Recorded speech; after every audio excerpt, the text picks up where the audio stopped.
To get Amazon Prime through Metro by T-Mobile, you need to start with the right plan and follow a simple activation process.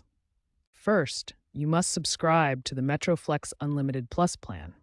This is the only plan that includes the free Amazon Prime membership. Once you sign up for the plan, Metro by T-Mobile will send you a text message with an activation link for Amazon Prime.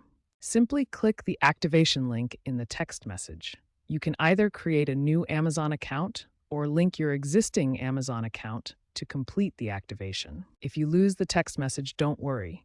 You can visit the Metro by T-Mobile webpage, verify your phone number, and initiate the activation process from there. Once activated, you'll have access to all Amazon Prime benefits, including Prime Video, free 2-day shipping, Prime Reading, Prime Gaming, and early access to deals. To get the free Amazon Prime membership, you must be on Metro's Flex Unlimited Plus plan.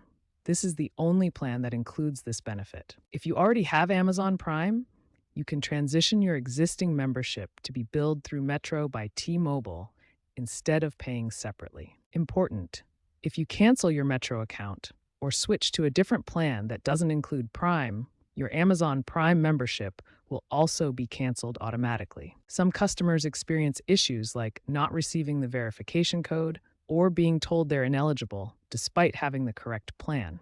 If this happens, contact Metro customer service to resend the activation link. This bundled service offers significant value, potentially saving you $139 per year, which is the cost of an annual Prime membership.